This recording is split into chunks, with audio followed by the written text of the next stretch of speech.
제가 기도하고 시작하겠습니다. 사랑의 아버지 하나님 감사합니다.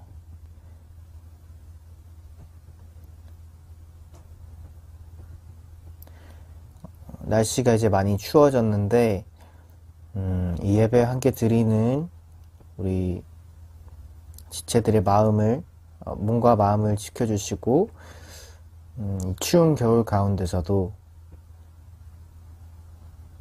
우리가 하나님을 사랑하고 또 우리 이웃을 사랑함으로써 우리가 서 있는 곳이 따뜻한 그런 하나님 나라가 될 수 있는 그런 삶 될 수 있게 도와주세요. 감사드렸고 예수님의 이름으로 기도드립니다. 아멘. 함께 찬양하시겠습니다.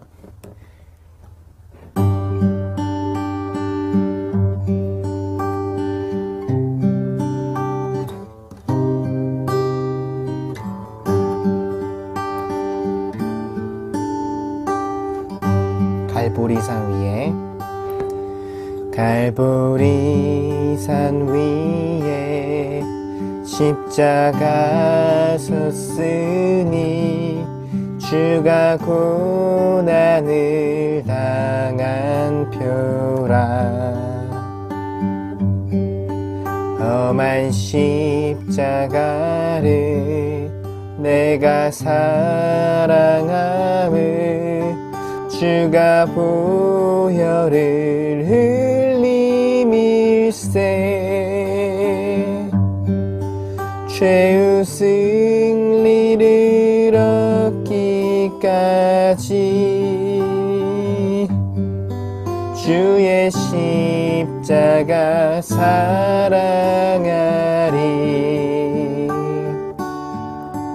빛난 멸류관 받기까지 험한 십자가 붙들겠네. 멸시함을 받은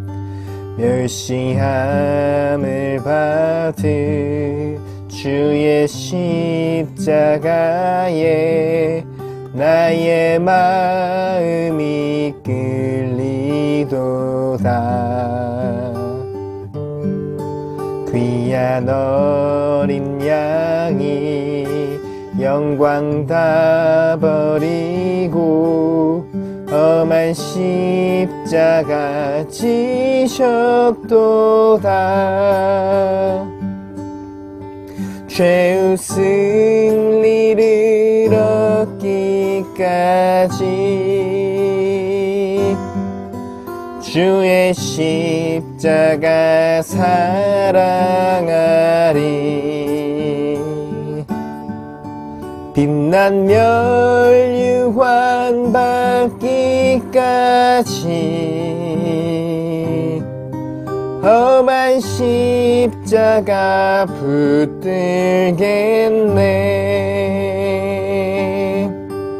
험한 십자가에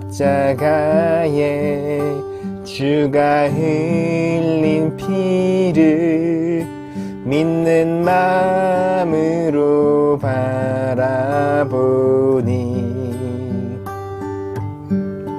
나를 용서하고 내 죄 사시려 주가 흘리신 보혈일세.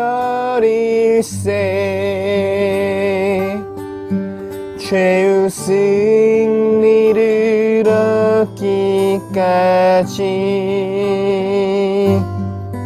주의 십자가 사랑하리. 빛난 멸류관 받기까지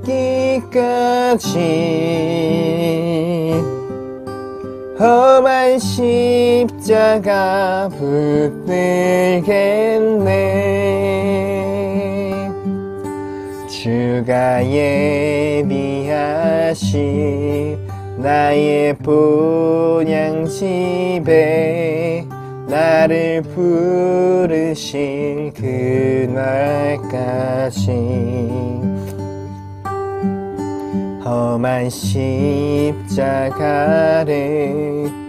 항상 달게 지고 내가 죽도록 충성하리.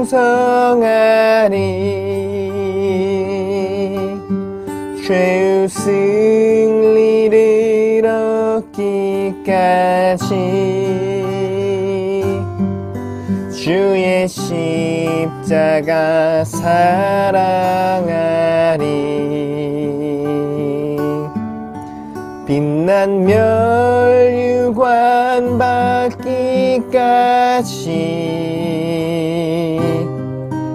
험한 십자가 붙들겠네.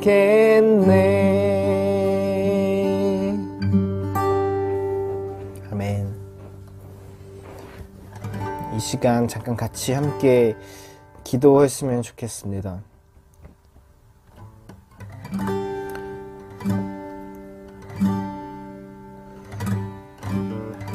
예수님께서는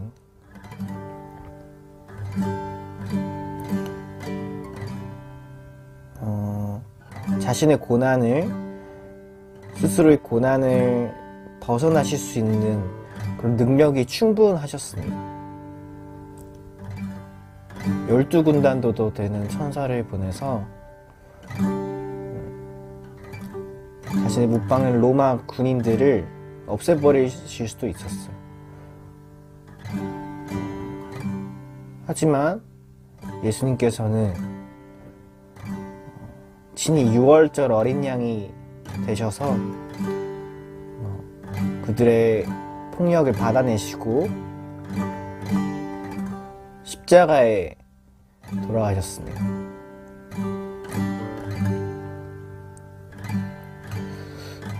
오늘 우리의 삶이 어떤지 돌아봅니다. 예수님께서 가셨던 그 길, 모든 그 힘과 능력을 쓸 수 있지만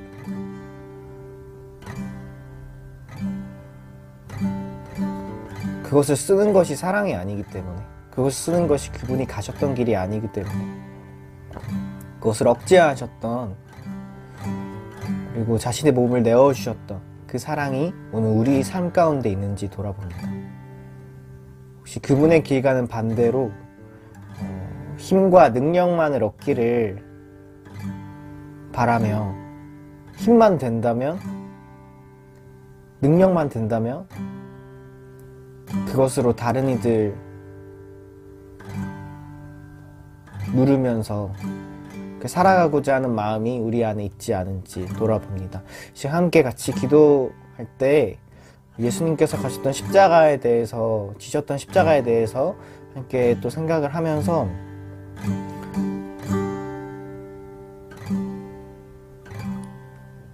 우리에게 주신 그분의 메시지가 무엇이었는지,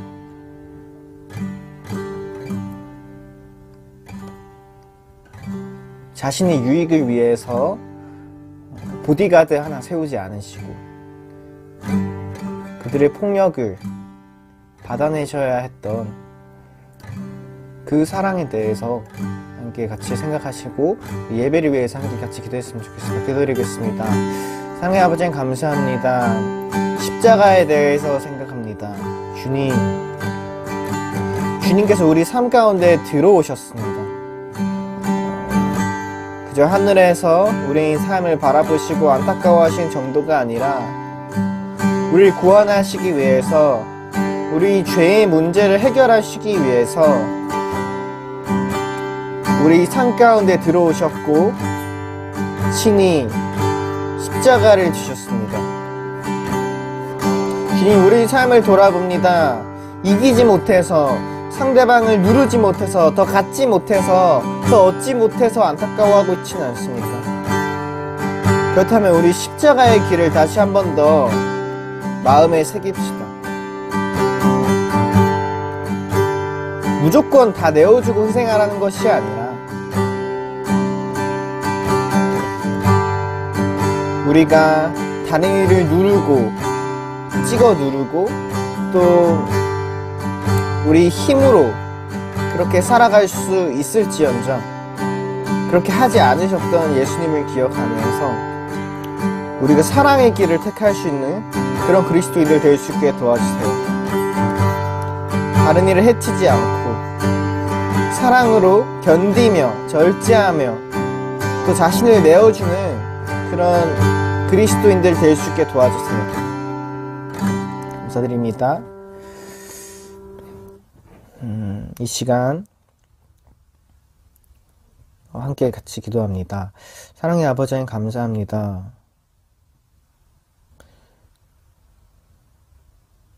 우리의 삶을 그냥 보고만 계셨던 것이 아니라 친히 인간이 되셔서 우리 삶 가운데 들어오셔서 우리가 살아가는 이 세상의 아픔과 고난과 슬픔을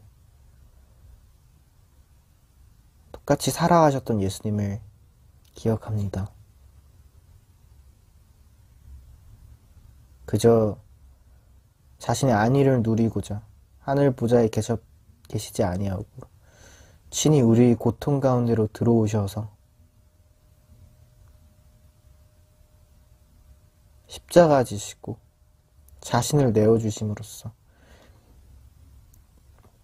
우리 죄의 문제를 해결해 주신 주님, 오늘 우리의 삶이 예수님께서 가셨던 그 길과 닮아 있는지 돌아봅니다.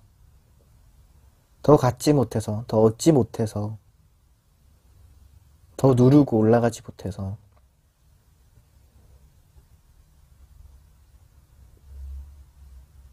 그런 것들로 인해서 안타까워하는 그냥 능력주의가 만연한 세상과 닮아 있지는 않은지 돌아봅니다. 우리 삶이 예수님의 길, 섬김의 길을 따르게 하시고 친히 자신을 내어주셔서 그분의 사랑을 확립하셨던 예수님처럼 우리도 이 세상 가운데 들어가서 그들의 삶을 나누고 우리를 내어줌으로써 그분의 예수 그리스도의 삶을 따르는 자들 될 수 있길 소망합니다. 감사드렸고 예수님의 이름으로 기도드립니다. 아멘. 이 시간 사도신경으로 우리 신앙을 함께 같이 고백하겠습니다. 나는 전능하신 아버지 하나님, 천지의 창조주를 믿습니다. 나는 그 유일하신 아들, 우리 주 예수 그리스도를 믿습니다. 그는 성령으로 잉태되어 동정녀 마리아에게서 나시고 본디오 빌라도에게 고난을 받아 십자가에 못 박혀 죽으시고 장사된 지 사흘 만에 죽은 자 가운데서 다시 살아나셨으며 하늘에 오르시어 전능하신 아버지 하나님 우편에 앉아 계시다가 거기로부터 살아있는 자와 죽은 자를 심판하러 오십니다. 나는 성령을 믿으며 거룩한 공교회와 성도의 교제와 죄를 용서받는 것과 몸의 부활과 영생을 믿습니다. 함께 기도하시겠습니다. 하나님 아버지 은혜를 감사합니다. 오늘 저희들이 시편 말씀을 통해서 이제 구약을 우리가 마칩니다. 하나님 아버지, 이스라엘 백성들이 범죄하며 타락하여서 포로로 잡혀가서 저희들이 회개하고 돌아올 날을 기다리는 모습을 바라보며 우리도 아버지 하나님 믿음을 잃어버리고 세상 가운데서 방황하는 저희들을 불쌍히 여겨 주시옵시고 저희들의 말씀을 듣고 하나님 앞으로 다시 돌아올 수 있는 저희들 되게 하여 주시옵소서. 오늘 신령과 진정으로 예배하게 하시며 말씀으로 은혜 받아 세상 가운데 승리하는 저희들 되게 하여 주시옵소서. 감사드리며 예수님 이름으로 기도했습니다. 아멘. 안녕하세요. 백목사의 세상 읽기. 이번 시간은 보니엠의 바벨론 강가에서를 우리가 한번 살펴보겠습니다. 70년대 80년대에 젊은 시절을 보낸 사람들은 바벨론 강가에서 By the rivers of Babylon there we sat down, yeah we wept when we remember Zion, 이런 그 곡을 고고장이나 이런 데서 춤추면서 들어보고 길거리에서 나오는 거, TV에서 나오는 거 엄청나게 들었던 그런 그룹인데요. 자, 그러면 리버스 바빌론이라는 것은 어떤 노래인가? 자, 리버스 바빌론은 브렌트 도우와 트레버 맥나흐톤이라는 사람에 의해서 쓰여진 1972년에 자메이카의 그룹인 더 멜도니언스가 부른 노래인데, 이게 1972년 영화 The Harder They Come, 1999년 영화 비상근무의 사운드 트랙에 수록되었다. 그런데 1978년에 독일의 그룹인 보니엠에서 리메이크가 되어서 인기를 끌었다. 자, 그런데 이게 중요한 것은 뭐냐면 이 배경이 시편 137편이라는 것이죠. 기원전 586년에 바빌로니아인들이 예루살렘을 정복해서 유대인들이 바벨론의 포로로 끌려가면서 이스라엘로 돌아갈 날을 그리워하며 압제 속에서 삶을 내용으로 노래하고 있는 것인데, 이제 이 바벨론 강이라는 것은 이제 이라크의 유프라데스 강과 함께 그 지류, 또 체바강을 뜻하는데, 그것은 이제 성경의 시편 19장과 19장 14절에 나오는 것을 이제 바탕으로 하는 거예요. 그러니까 이것은 시편 137편, 이스라엘 백성들이 바벨론의 포로로 잡혀가서 그들이 고향을 그리워하면서 부른 노래가 바로 이것인데, 또 그 노래 시편 137편도 이 바벨론 군인들이 고향을 그리워하는 유대인들에게 노래 불러보라고 해서 그 슬픈 노래 부른 거예요. 마치 우리가 일제강점기에 징용이나 일본군에 강제로 끌려가서 이제 거기서 이제 일본군이 부르는 노래 불러할 때 아리랑을 부른 것처럼 그 슬픈 노래죠. 그런데 이게 이제 보넴이 1978년에 독일 디스코 밴드였는데, 이 레게, 중남미의 그 아주 경쾌한 리드미컬한 그 리듬에 맞춰서 이제 이 노래를 다시 이렇게 만들어서 불러가지고 이것이 이제 엄청난 히트를 쳤죠. 그래서 사실 이 내용을 우리가 읽어보면 이런 거예요. 우리가 바벨론의 여러 강변 거기에 앉아서 시온을 기억하며 울었도다. 그 중에 버드나무에 우리가 우리의 수금을 걸었나니 이는 우리를 사로잡은 자가 거기서 우리에게 노래를 청하여 우리를 황폐하게 한 자가 기쁨을 청하고 자기들을 위하여 시온의 노래 중 하나를 노래하라 하미로다. 우리가 이방 땅에서 어찌 여호와의 노래를 부를까? 예루살렘아, 내가 너를 잊을진데 내 오른손이 그의 제주를 잊을지로다. 내가 예루살렘을 기억하지 아니하거나 내가 가장 즐거워하는 것보다 더 즐거워하지 아니할진데 내 혀가 내 입천장에 붙을지로다. 여호와여, 예루살렘이 멸망하던 날을 기억하시고 에돔 자손을 치소서. 그들의 말이 헐어버리라 헐어버리라 그 기초까지 헐어버리라 하였나이다. 멸망할 딸 바벨론아, 내가 우리에게 행한 대로 내게 갚는 자가 복이 있으리로다. 내 여러 것들을 바에 메어치는 자는 복이 있으리로다. 이렇게 돼 있어요. 그래서 우리 영어로는 애들이 이제 영어로 노래를 불렀기 때문에 앞에서 제가 한 소절을 했습니다만, By the rivers of Babylon they will sit down, yeah we wept when we remembered Zion. 자이언이라는 건 시온, 이스라엘을 말하는 것이죠. 그래서 이런 식으로 이제 노래가 됐던 것이죠. 자, 보넴은 누구냐? 1970년 80년에 스웨덴의 그룹 아바와 함께 유럽의 이지 리스닝, 아주 그 쉬운 그 팝, 미국의 하드락이나 뭐 이런 것들은 좀 굉장히 그 딱딱하죠. 그러나 이건 아주 그런 가벼운 팝송인데, 그 두 그룹이 이제 양분했다. 그래서 이제 1914년 독일의 대중음악 프로듀서인 프랑크 파리안이 카리브 출신 흑인 그룹 보넴의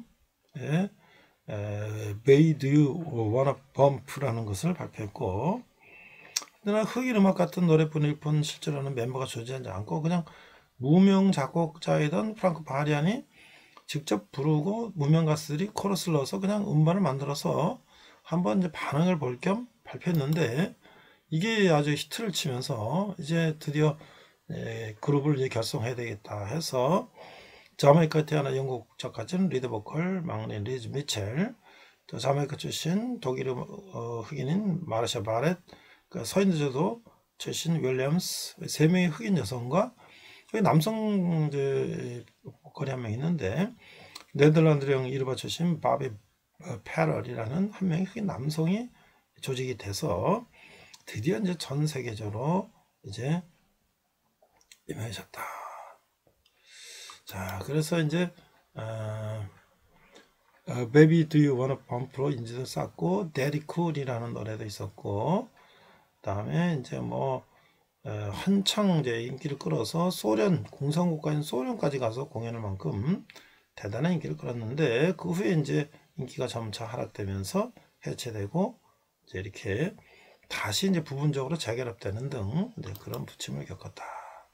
그 다음에 리드 보컬이었던 이제 그 리드 미셸은 이제 가스펠 은퇴한 다음에 이제 가스펠 앨범을 내는 등 종교 활동을 했고, 이제 바비 페럴이라는 사람은 이제 네덜란드 돌아가서 남성 이제 보컬이죠. 예. 그런데 이제 네덜란드에서 활동하다가 61세에 러시아의 상트프루크 호텔에서 심장병으로 사망했다. 그런데 그 날이 그 도시가 바로 94년 전에 보니엠은 이제 역사적인 인물들, 뭐 좋은 인물이나 나쁜 인물이나 이런 인물들을 노래가 됐는데요. 그 라스푸틴이라고 하는 이제 그야말로 황제 옆에서 그 황제를 꼬였던 그런 성직자, 아주 악명 높은 성직자 라스푸틴이 바로 거기서 죽었는데, 공교롭게도 그런 노래를 불렀던 이 바비 페럴도 거기서 죽었다. 이렇게 돼 있고요. 한국에서 와서도 여러 번 공연했고, 다시 재결성에서도 와서 공연했다. 그런 얘기입니다. 그래서 이제 이게 남성이 상당히 이제 노래만 하고 그냥 하는 게 아니라 율동도 아주 다이나믹하게 하고 그래서 굉장히 인기를 끌었다. 이런 얘기고요. 그런데 이제 이 그룹을 벤치마킹한 게 누구냐면 징기스칸이라는 그룹인데, 이들은 약간 이제 남성이 많은 그런 그룹이었는데, 역시 이런 보넴의 그 인기업은 그런 여러 가지 미투 그룹도 생겼다. 그 다음에 이제 이들은 이제 또 북한의 인권에서 관심을 가져서 국내 내한했을 때 중국 대사관 앞에서 탈북자 북송 반대 집회에 깜짝 출연하게 됐다. 그런 얘기가 있습니다. 그래서 뭐 국내에서도 이 노래를 많이 이제 따라 불렀죠. 번안해서 한국 가요로요. 자, 여기 앨범은 이제 여러 가지 70년부터 80년대까지 여러 가지 앨범이 있고, 싱글은 우리가 또 써니라는 이 곡은 우리나라 한국 영화로도 나와서 젊은 학생들의 얘기로 또 그런 영화가 있었죠. 여기 라스푸틴은 앞에서 말했던 것이고요. 그래서 굉장히 유명했던 여러 노래들이 싱글 차트로 있고, 판매 순위는 뭐 세계에서 엄청난 그런 인기를 끌었던 보니엠, 그들이 레게 음악에 맞춰 불렀던 그 리버스 오브 바빌론이라는 것은 사실은 이스라엘 유대인의 슬픈 역사를 노랬다는 것이죠. 이상 백 목사의 세상 읽겠습니다. 자, 오늘은 기도한 것처럼 한 2년에 걸쳐서 이제 1년 반에 걸쳐서 이제 구약을 다 우리가 나눴는데요. 오늘 마지막은 시편, 지혜의 시편, 그리고 바벨론 강가에서 라는 제목으로 오늘 말씀을 나누고자 합니다. 자, 오늘 말씀 본문은 시편 1편 1절에서 3절 말씀을 한글과 영어로 자막을 보면서 함께 읽도록 하겠습니다. 시편 1편 1절, 복 있는 사람은 악인들의 꾀를 따르지 아니하며 죄인들의 길에 서지 아니하며 오만한 자들의 자리에 앉지 아니하고 오직 여호와의 율법을 즐거워하여 그의 율법을 주야로 묵상하는도다. 그는 시냇가에 심은 나무가 철을 따라 열매를 맺으며 그 잎사귀가 마르지 아니함 같으니 그가 하는 모든 일이 다 형통하리로다. 자, NSB 버전은 이렇게 되어 있습니다. Psalm 1장 1절, How blessed is the man who does not walk into the counsel of the wicked, nor stand in the path of the sinners, nor sit in the seat of scoffers. 자, 2절, But his delight is in the law of the Lord, and in his law he meditates day and night, And he'll be like a tree firmly planted by streams of water, which yields its fruits in its season, and its leaf does not wither, and in whatever he does, he prospers. 이렇게 돼 있어요. 자, 우리가 시편을 어떻게 읽을 것인가? 이 시편이라는 건 무엇이냐? 찬양과 기도의 바다에서 만나는 하나님이다 라고 할 수가 있는 건데요. 자, 이 찬양이란 무엇일까? 또한 기도는 무엇일까? 무엇을 찬양하는 것일까? 또한 무엇을 기도하는 것일까? 성도의 가장 기본적인 하나님께 대한 반응은 기도와 찬양인 것이죠.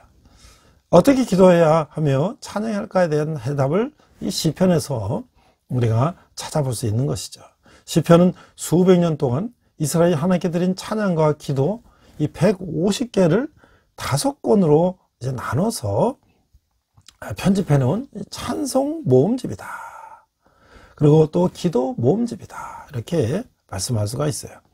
시편 150편 중에서 저자 이름이 표제에 붙어 있는 것으로는 다윗의 시가 73개, 아삽의 시가 12개, 고라자손의 시가 11개, 솔로몬의 시가 2개, 모세의 시가 1개, 에스라 헤만의 시가 1개, 에스라인 에단의 시가 1개가 있어요.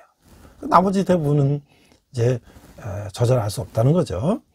또한 시편은 내용의 형식에 따라 여러 가지 문학 유형별로 구분되기도 하는데 학자마다 차이가 있기는 하지만 시편의 가장 중요한 3가지 유형은 찬양시와 감사시와 탄식시다.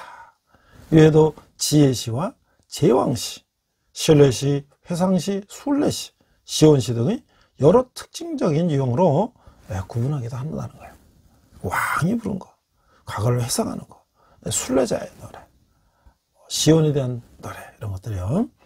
이런 여러 문화 유형에 따라 적절한 상황에서 불려지는 시편은 가히 찬양과 기도의 바다라고 할 수가 있다라고 하는 것이죠.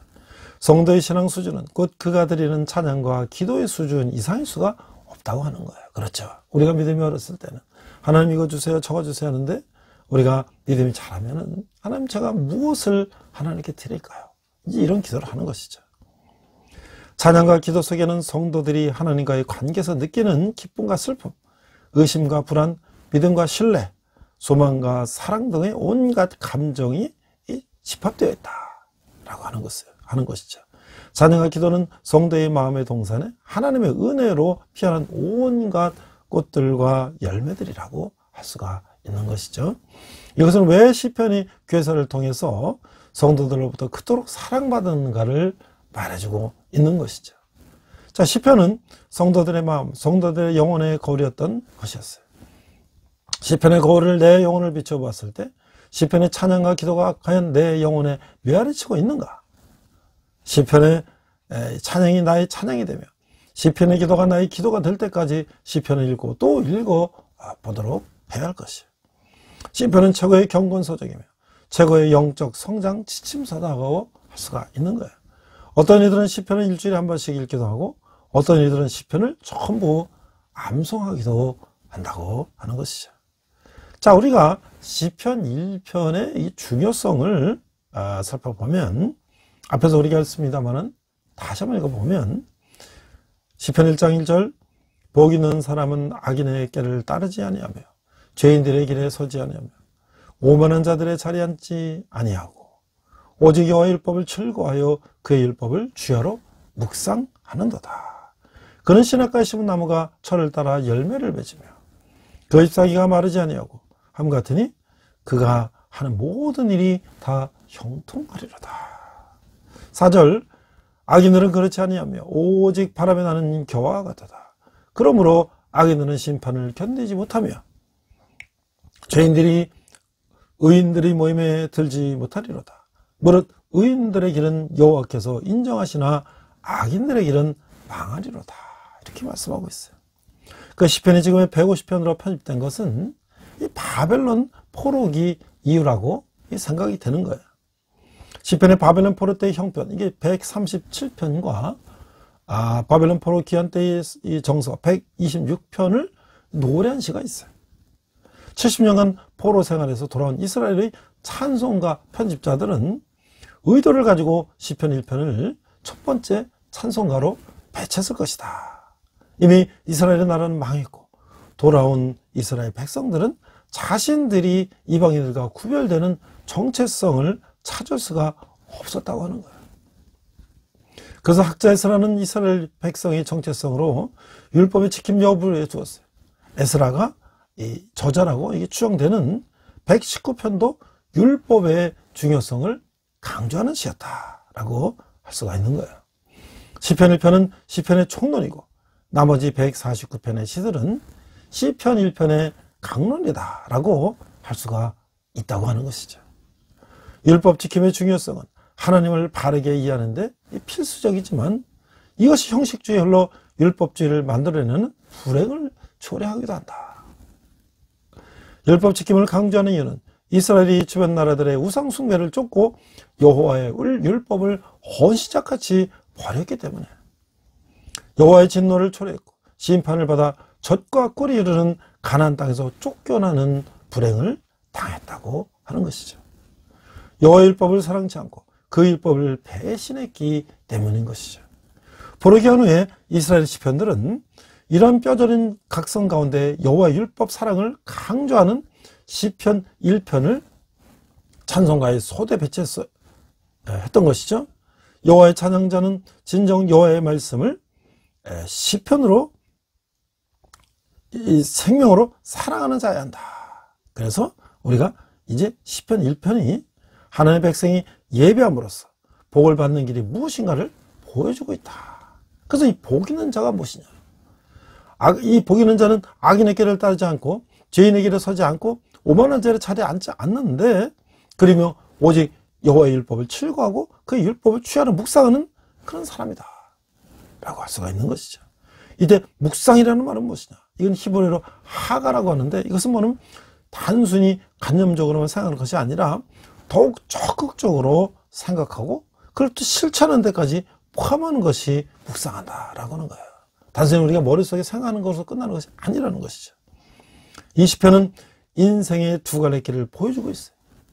진정한 복된 삶은 하나님의 율법을 묵상하고 그것을 삶 가운데서 실천하는 하나님의 뜻을 이룸으로써 살아가는 삶이라는 사실을 언급하고 있는 거예요. 인간은 언제나 선택의 길목에 서 있고 그 선택의 몫은 인간의 것이고 인간은 그 선택에 대해서 책임진다고 하는 것이에요. 자, 우리가 이제 유명한 시편 137편 이 바벨론 포로 때의 그 형편을 우리가 한번 읽어보면 1절 우리가 바벨론의 여러 강변 거기에 앉아서 시온을 기억하며 울었도다. 그 중의 버드나무에 우리가 우리의 수금을 걸었나니 이는 우리를 사로잡은 자가 거기서 우리에게로 노래를 청하며 우리를 황폐하게 한 자가 기쁨을 청하고 자기들을 위하여 시온의 노래 중 하나를 노래하라 하미로다. 우리가 이방 땅에서 어찌 여호와의 노래를 부를까? 5절 예루살렘은 내가 너를 잊을진데 내 오른손이 그의 체조를 잊을지로다. 내가 예루살렘을 기억하지 아니하거나 내가 가장 즐거워하는 것보다 더 즐거워하지 아니할진데 내 혀가 내 입천장에 붙을지로다. 여호와여 예루살렘이 멸망하던 나를 기억하시고 에돔 자손을 치소서. 그들이 말이 헐어버리라 헐어버리라 그 기초까지 헐어버리라 하였나이다. 멸망할 딸 바벨론아 내가 우리에게 행한 대로 내게 갚은 자가 복이 있으리로다. 내 어린 것들을 바에 맺히는 자는 복이 있으리로다. 이렇게 되어 있어요. 그러니까 이 포로인 이 시편 저자는 애처롭지만 아름다운 언어로 이 낯선 땅에서 울고 있는 그 시온의 노래를 부를 수밖에 없는 그런 사람들의 이 곤경을 슬퍼하고 있어요. 시온을 향한 그의 강렬한 사랑과 반대되어 나타난 것은 시온을 멸망시킨 자들에 대한 그의 증오라고 할 수가 있는 것이죠. 그러므로 그는 하나님의 성읍을 멸망시킨 에돔과 바벨론을 저주하고 있어요. 포로기한을 반영하고 있는 이 시편은 아마도 바벨론 포로 말기에 쓰였을 것으로 추정이 되는데 아마 시편 저자는 이 페르시아 사람들이 바벨론 사람들을 선대하는 것은 이스라엘을 황폐하게 만든 자들에게 적절한 심판이 임하지 않은 것이라고 느끼고 있는 것 같다고 하는 것이죠. 자, 시온을 위해서 애도한다. 1절 우리가 바벨론의 여러 강변 거기에 앉아서 시온을 기억하며 울었도다. 이게 뭐냐면 시편 저자는 바벨론의 포로들이 앉아서 이 예루살렘의 멸망을 생각하며 그 울었다고 하는 거예요. 그 장면을 회상하는 거예요. 여러 강은 그 유프라데스의 거기서 유래하는 그 운하와 수로들을 가리키고 있다는 것이죠. 그 중에 버드나무에 우리가 우리의 수금을 걸었나니 이는 우리 사로잡은 자가 거기서 우리에게 노래를 청하여 우리를 황폐하게 한 자가 기쁨을 청하고 자기들 위하여 시온의 노래 중 하나를 노래하라 함이로다. 우리가 이방 땅에서 어찌 여호와의 노래를 부를까. 자, 이게 포로들이 슬픔이 얼마나 큰지 노래하는 자들이 잠잠할 정도였는데 포로들은 버드나무에 그들의 수금을 걸어놨어요. 왜냐하면 이스라엘 민족이 이방 적국에 있으므로 압자자들이 그들에게 영화로운 시온의 노래를 부르도록 하면서 초소할 때 고향에 대한 노래를 부를 수가 없기 때문이라고 하는 거예요. 5절 6절에 보면 예루살렘을 기억하는 장면이 나오는데 예루살렘아 내가 너를 지을 때 내 오른손이 그의 체조를 이룰지로다. 내가 예루살렘을 기억하지 아니하거나 내가 가장 즐거워하는 것보다 더 즐거워하지 아니할진대 내 혀가 내 입천장에 붙을지로다. 자, 이게 시편 저자는 예루살렘을 계속 기억했다고 서원하고 있어요. 약속하고 있어요. 그럼 만약 자기가 제일 즐거워하는 것, 즉 예루살렘에 대한 기억을 잃을 경우 가히 오른손에 그의 재주를 잊으며 벙어리가 되기를 희망하고 있는 거예요. 여기서 그들의 성읍, 이 갓 지파들이 여호와를 찬양하며 모아들던 그 곳의 멸망을 매우 슬퍼하는 것은 그들의 최고 기쁨과 대조가 되고 있다는 거예요. 자연히 그들이 이 노래를 못 부를진데 그들이 재주를 잃어버리고 벙어리가 되는 게 낫겠다라고 노래하고 있는 것이죠. 자, 그래서 이제 시온의 멸망자를 저주하는 것은 7, 8, 9절인데 앞에서 읽었습니다만 여호와여 예루살렘 멸망하던 날을 기억하시고 에돔 자손을 치소서. 그들의 말이 헐어버리라 헐어버리라 그 기초까지 헐어버리라 하였나이다. 자, 이게 말이죠. 이 에돔은 야곱, 이스라엘의 형 에서의 후손이잖아요. 그들이 출애굽할 때부터 이제 망할 때까지 계속 이스라엘 자손들을 저주하는 거예요. 이것은 예루살렘 성읍이 멸망할 때 즐거워하며 멸망자들을 격려한 이 에돔을 기억하라시라고. 이게 또 6절의 시편 저자의 기억, 그래서 하나님께 이 드린 간구라고 할 수가 있는 거예요. 그러므로 시편 저자는 하나님이 에돔에게 보복해 주시기를 원하고 있는 거예요. 8절 멸망할 딸 바벨론아 내가 우리에게 행한 대로 내게 갚는 자가 복이 있으리로다. 내 여러 것들을 바위에 맺히는 자는 복이 있으리로다. 자, 이게 시편 저자는 이제 바벨론을 직접 저주하고 있어요. 바벨론 사람들은 여호와께서 갚으실 것이라는 사실을 깨달아야 하는 것이죠. 즉 그들이 어린아이들을 반석 위에 맺힘을 당할 것인데 이는 분명히 바벨론 사람들이 예루살렘 사람들에게 이같이 행하기 때문이라고 하는 거예요. 아마도 이것은 시편에서 가장 괴로운 저주일 것 같다라고 생각되는 것이죠. 보는 시편 저자로서는 그것이 그 거룩한 땅을 약탈한 자들에게 하는 최고의 저주라고 하는 거예요. 버려져 있는 이스라엘 민족이 가슴에 커다란 슬픔과 비통이 가득 차 있는 것이라고 하는 것이죠. 자, 이제 이 시편에 등장하는 악인들은 주로 이 악인들을 핍박하고 조롱하며 하나님을 대적하고 무시하는 모습으로 나오고 있어요. 그러나 하나님은 없다거나 무능하다거나 조롱의 말을 하기도 해요. 이게 바로 시편 3절에서 5절에 나오는 말씀이죠. 하면 고통당하는 의인은 하나님이 의인을 징계하시고 의인을 구해주시기를 간청하며 부르짖고 있어요. 시편 기자는 하나님은 살아계시며 그의 공의는 확실하고도 명확하여 의인들은 그 대가를 치를 수밖에 없다고 하는 것이에요. 자, 그래서 시편 기자는 악인도 의인도 원래 운명적으로 악인이 되고 의인이 되는 것이 아니라 자신의 이 자유의지로 선택하여 따른 결과라고 보고 있는 거예요. 인간이 죄의 세력 앞에 노출되어 있지만 무력하여 전혀 항거할 수 없다는 부정적인 사고방식을 가지고 있지 않기 때문이죠. 오히려 사람들은 의로운 행동과 의인의 길을 선택할 능력이 있다고 말하고 있는 거예요. 또한 의인의 길을 선택할 능력이 있다고 말씀하고 있는 것이죠. 또한 악인만이 죄를 짓는 것이 아니라 하나님의 자녀인 의인도 죄를 지을 수가 있다고 말하고 있어요. 이때 필요한 것은 죄의 고백이라고 하는 거예요. 죄를 고백하지 않을 때 인간은 극심한 고통을 경험하게 되나. 죄를 고백할 때 허물을 용서받는 복 있는 사람이 된다고 하는 것이죠. 그래서 시편 기자는 때로 우리 자신이 범죄였으나 스스로는 그 사실을 깨닫지 못할 때도 있으므로 허물을 깨닫게 해달라는 기도를 드릴 것을 말하고 있어요. 저희는 하나님의 용서를 받아야 한다고 권면하고 있는 것이죠. 자, 우리가 시편 137편을 읽어보면 사실 이게 70년대, 80년대에 아주 유명했던, 세계적으로 유명했던 그 혼성 보컬 그룹 이 보니엠이라고 하는 이 가수들이 있었어요. 자, 그들이 이 바벨론 강가에서라는 노래를 불렀는데 아주 공전의 히트를 했죠.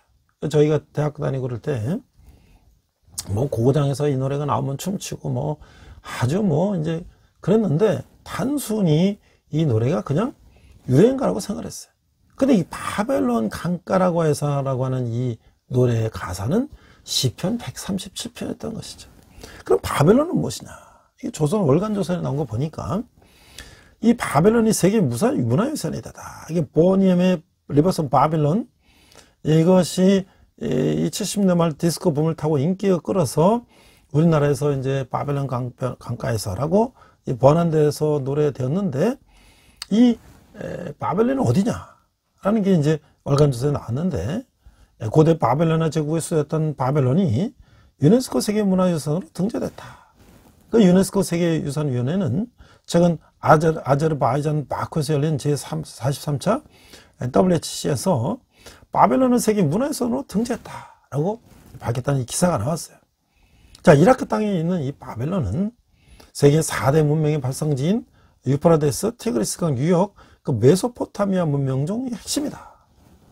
그 7대 불가사인 이 공중정원과 이 바벨탑이 있던 도시로 알려져 있다.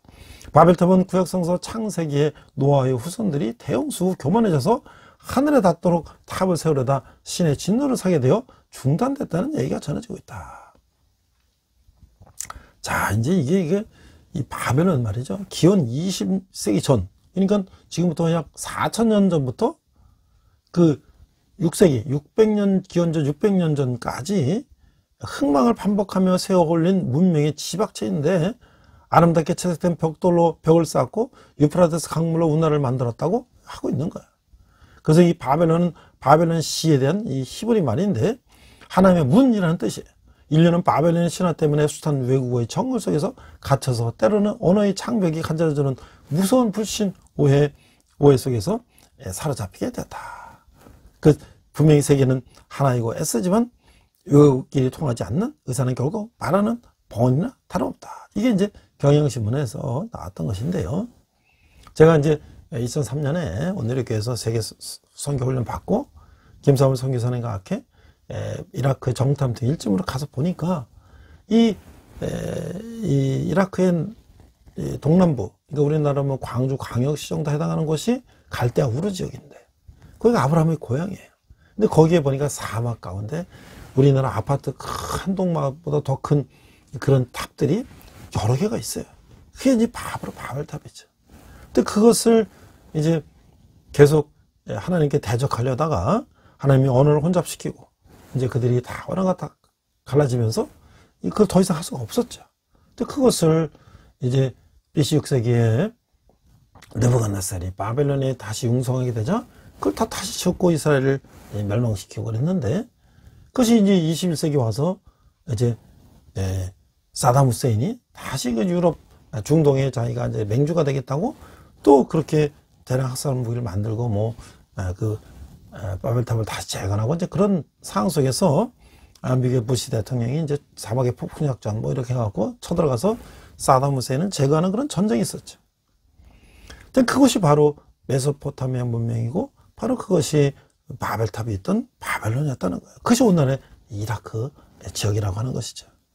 그래서 이제 성탄절 트리도 바로 이게 바벨론에서 유래한 것이다. 그리고 이제 이집트 학자들이 주장하고 있는데 카리다 고고학과 압델 할람 누르 엘다 박사는 그 이집트의 영자 주간지 알 아흐람 위클리에서 상록수를 갱생과 다산의 상징으로 간주했던 이집트와 바벨론이 크리스마스 트리의 발생지다.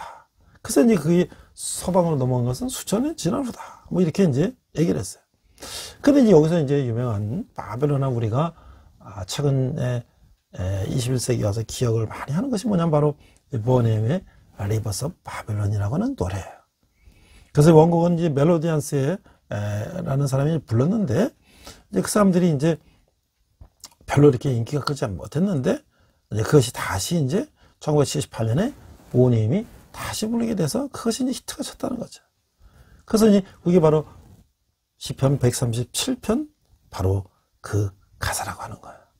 그래서 저희는 청년 때 우리가 바벨론의 강변 거기서 앉아서 시온을 기억하며 울었도다. 뭐 이런 얘기를 영어로 이제 가사를 보면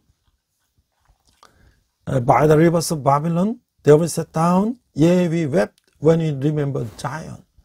이게 말이죠. 이 레게, 중남미의 그 리드미컬한 레게 음악에다가 여성 3인이가 4인 남성 1명이 아주 리드미컬하게 율동하면서 이렇게 노래를 부르니까 우리는 뭐 가사는 잘 영어 지금 모르고 그냥 그 곡만 흥청흥청 뭐 리듬에 맞춰서 뭐 고고장에서 춤출 때도 나오고 뭐 여기도 나오고 그러니까 그런 줄 알았어요.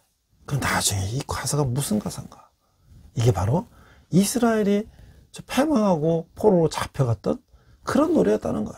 곡이 너무나 리드미컬하니까 전혀 상상을 못했는데 정말 무식하면 용감하다고 그런 아마 우리 아리랑 같은 노래에 맞춰서 그걸 이제 리드미컬하게 편곡하면 거기다 춤추고 댄스 치는 것처럼 같은 상황이었다는 것이 나중에 세월이 지난 후에 성경을 읽어보면서 알았어요. 이거 얼마나 참 이게 어처구니없는 일인가. 자, 시편 126편은 이 바벨론 포로 귀환 때의 정서를 담고 있는데 시편 126편 바벨론 이술의 시는 포로에서의 귀한 노력을 나타내고 있는 시라고 하는 거예요. 시편 저자는 여호와께서 그들을 고향 땅에 돌아오게 하셨기 때문에 기뻐하지만 포로된 자들의 완전한 귀환이 이루어지도록 바라는 기도를 드리고 있어요. 그는 시프림과 거둠의 원리에서 위로를 발견하고 있어요. 자, 회복을 위한 찬양. 이 126편 1절에 3절을 보니까 이 성전에 올라가는 노래예요. 여호와께서 시온의 포로를 돌려보내실 때에 우리는 꿈꾸는 것 같았도다. 그때 우리 배는 웃음이 가득하고 우리 혀에는 찬양이 찼었도다. 그때 문나라 사람 가운데에서 말하기를 여호와께서 그들을 위하여 큰 일을 행하셨다 하였도다. 여호와께서 우리를 위하여 큰 일을 행하셨으니 우리도 기쁘도다. 이게 시편 저자는 포로 귀환에 대한 에서 이야기하면서 여호와께서 그들을 돌려보내실 때 경험했던 그 기쁨을 회상하고 있어요. 그들은 매우 위로를 받았으며 웃음과 찬양이 가득했어요. 위로는 꿈꾸는 것 같았다라는 말로 암시되고 있어요. 또 한 문나라는 여호와께서 그 백성을 위해 큰 일을 행하셨음을 알게 됐어요. 그것은 커다란 슬픔 후에 맞는 기쁨의 시간이었다고 할 수가 있는 것이죠. 마치 우리 해방을 맞았을 때 흙 다시 만져보자. 예? 그런 바닷물도 춤을 춘다. 이런 노래를 했던 거나 같은 얘기죠. 자, 이 126 4절은 완전 회복을 바라는 강구인데 여호와여 우리 포로를 남방시대들 같이 돌려보내소서. 자, 이 시편 저자는 여호와께서 그 회복을 완전히 이루시기를 기도하고 있는 거예요. 그는 포로에서의 귀환을 남방시대들 네게버와 시내, 네게버는 그 유다 남쪽에 있는 사막인데 거기에 비유하고 있어요. 그 시내는 건기에는 물이 거의 없기 때문에 동방에서 돌아오는 그 같은 그 길은 귀환은 포로로 가득 차게 될 것이다. 그러니까 이제 이라크에서 이제 이 시내 광야를 통해서 이제 이스라엘로 돌아올 때에 그걸 노래하고 있는 거죠. 하나님의 복에 대한 확신은 126편 5절 6절에 보니까 눈물을 흘며 씨를 뿌리는 자는 기쁨으로 거두리로다. 울며 씨를 뿌리며 나가는 자는 반드시 기쁨으로 그 곡식단을 가지고 돌아오리로다. 자, 이게 시편 저자는 시프렘과 거둠의 원리에서 힘을 얻고 있어요. 이 구절들은 커다란 기쁨을 언급하고 있다는 점에서 그 2, 3절과 연결되고 있어요. 또한 4절은 돌려보내소서라는 동사를 사용함으로써 또 자연의 비유를 사용한 것을 볼 때 그 1, 3절과 5, 6절을 이제 연결해서 이제 해주는 이제 9절이에요. 그 5, 6절에 뭐냐면 농사예요, 농사. 그 땅은 매우 오랫동안 버려져 있었기 때문에 경작하는 것이 거의 불가능했어요. 거기에 씨를 뿌린다는 것은 힘든 일이지만 인내할 경우 분명히 결실이 있을 것이라고 하는 것이죠. 눈물로 씨를 뿌리는 거예요. 필사적으로 그 눈물, 씨를 뿌리면 어떤 사람에게 하나님의 친정으로 나가도록 돕는다는 것을 나타내는 거예요. 예를 들어 사람을 하여금 여호와께 응답하고 그 땅에 되돌아오도록 격려하는 것을 하라고 하는 거예요.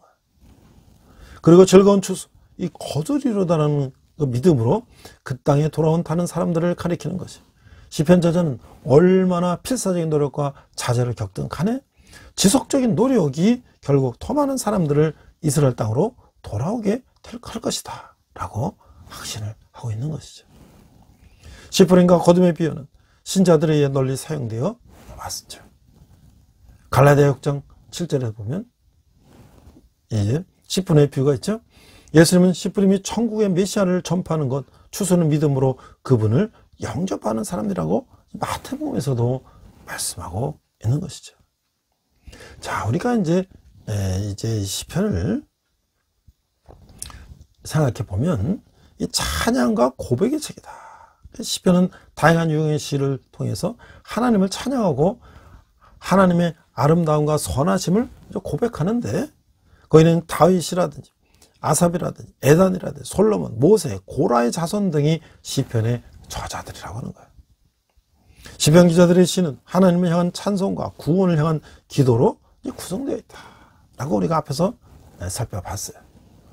시편의 힘은 인간의 감정에 탁월한 묘사에 있다고 하는 거예요. 시편은 인간의 감성의 모든 영역을 보여주고 있어요. 시편 기자들은 인간 안에 깊이 내재한 감정을 시적으로 표현해주고 있어요. 시편 기자들은 인간 안에 우리 시편을 통해서 지저들의 인간성을 보고 있어요. 시편에는 지저들이 느끼는 모든 감정이 묘사되고 있다고 하는 거예요. 성인을 통한 기쁨, 자신의 죄와 연약에 대한 참회, 불에 대한 분노, 적들에 대한 저절에까지 인간 삶의 모든 감정이 시편 안에 녹아있다고 하는 거예요. 진정으로 강한 것은 진정으로 부드러운 것을 통해서 흘러나온다고 하는 말이 있죠. 물맷돌로 골리앗을 무너뜨렸던 다윗은 하프를 타면서 노래할 자는 영성을 소유한 시인이었다고 하는 거예요. 훌륭한 지도자였던 다윗은 자기의 시를 통하여 끊임없이 자신이 맺고 있는 관계에 대해서 이야기를 하고 있었어요. 다윗은 하나님과의 살아있는 관계를 노래하며 다른 피조물과 맺고 있는 아름다운 관계를 이야기하고 있다는 것이죠. 자, 그래서 우리가 시편을 통해서 하나님께 훈련받는 리더는 어떤 리더인가?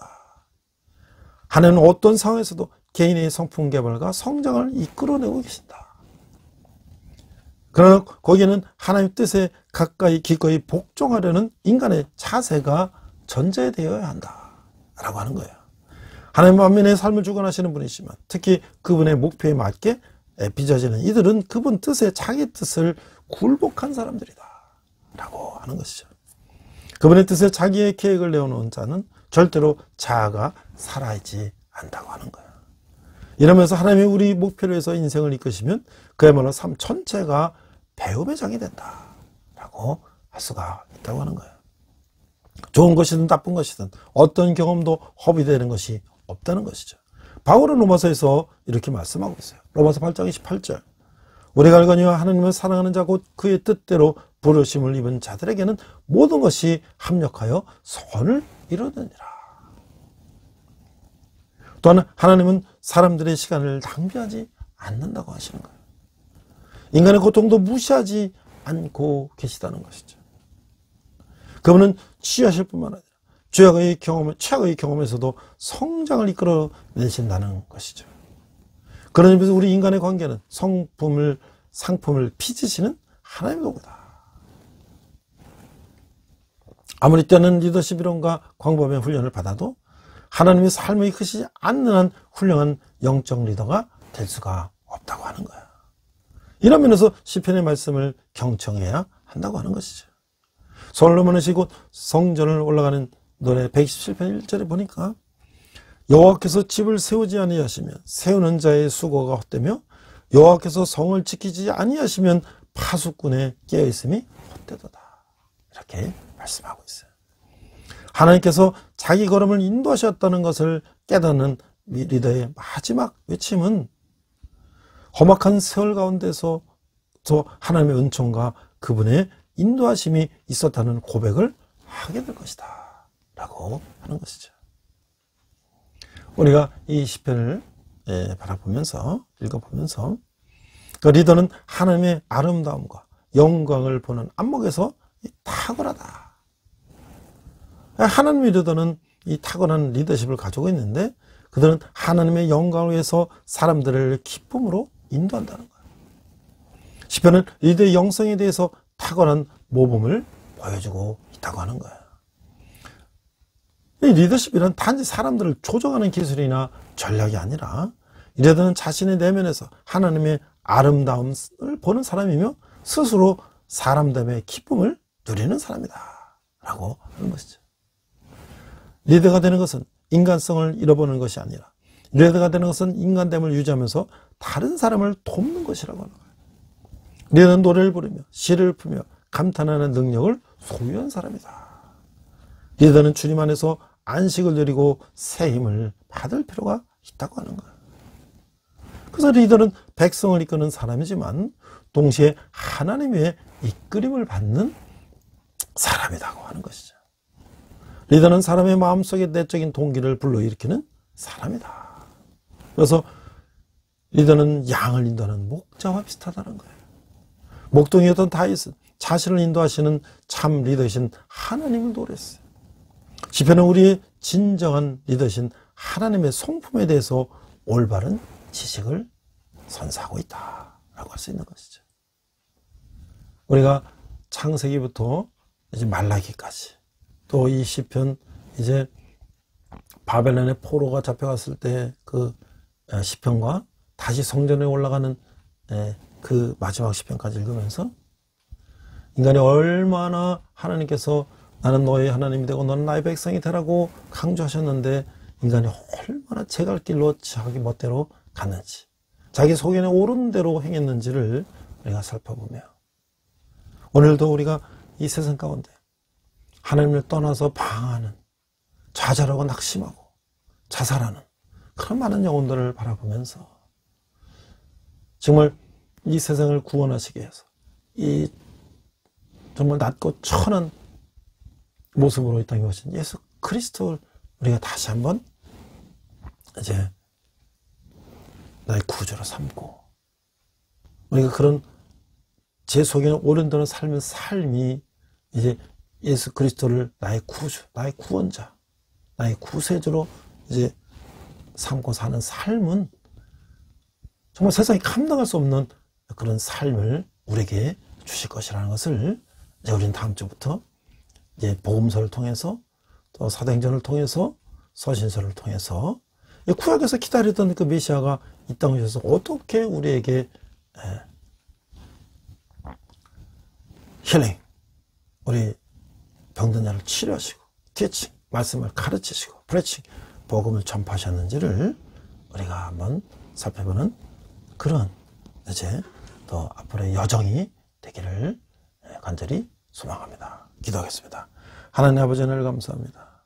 지금 구약을 우리가 공부하면서 우리 인간이 얼마나 하나님을 멀리하고 타락하고 우리 속이는 옳은 대로 행하는지를 다시 한번 돌아보며 예수님께서 그 인간을 불쌍히 여시고 이 낮고 천한 이 땅에 우리 죄를 대신해 십자가를 치시게 오신 것을 생각하며 우리가 정말 우리의 생각과 우리의 소견 우리 아버지 정말 정말 모든 것이 다 자기가 다 똑똑하다고 생각하는 이런 세상 가운데서 우리 연약함을 우리가 솔직히 고백하고 주님께 나아가는 저희들 되게 하여 주시옵소서.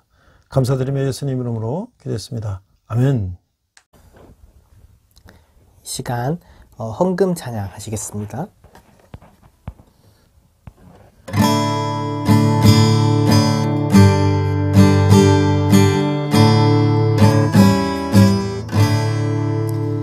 내게 있는 모든 것을 아낌없이 드리네 사랑하고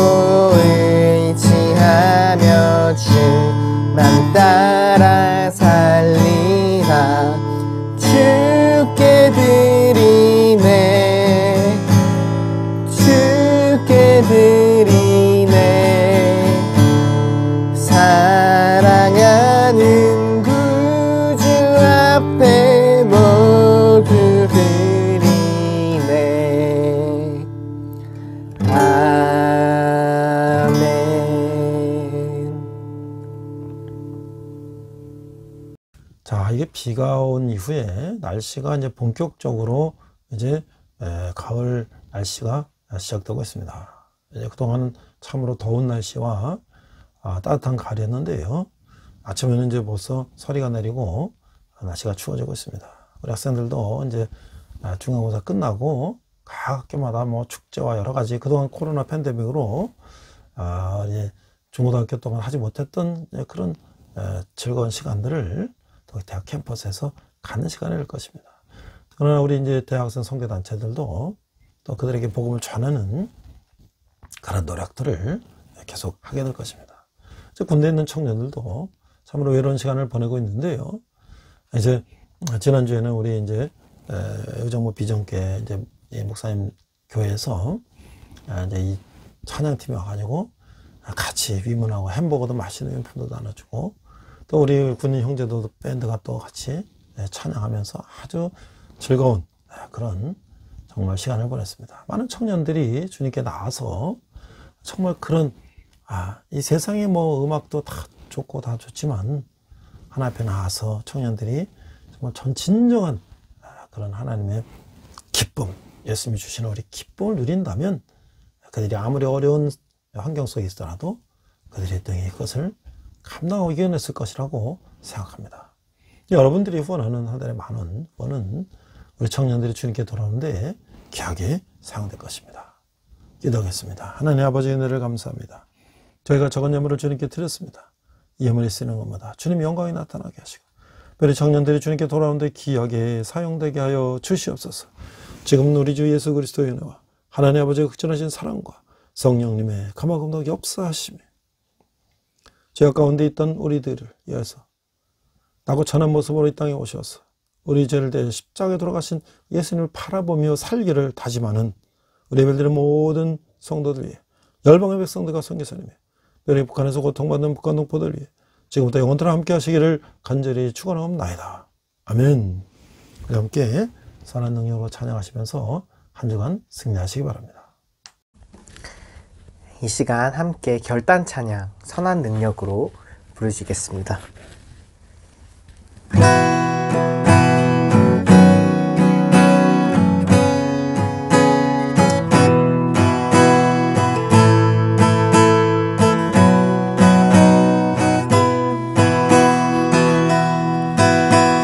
선한 힘에 고요히 감싸여 그 놀라운 평화를 누리며 나 그대들과 함께 걸어가네. 나 그대들과 하늘을 여네. 지나간 허물 어둠의 날들이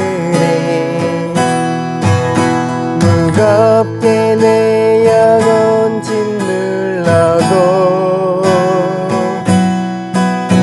오 주여 우릴 외면치 마시고 약속의 구원을 이루소서. 그 선한 힘이 우릴 감싸시니 믿음으로 일어나를 기대하네. 주 언제나 우리와 함께 계셔. 하루 또 하루가 늘 새로워. 주께서 밝히신 작은 촛불이 어둠을 헤치고 타오르네. 그 빛에 우리 모두 하나 되어 오늘 위에 비추게 하소서.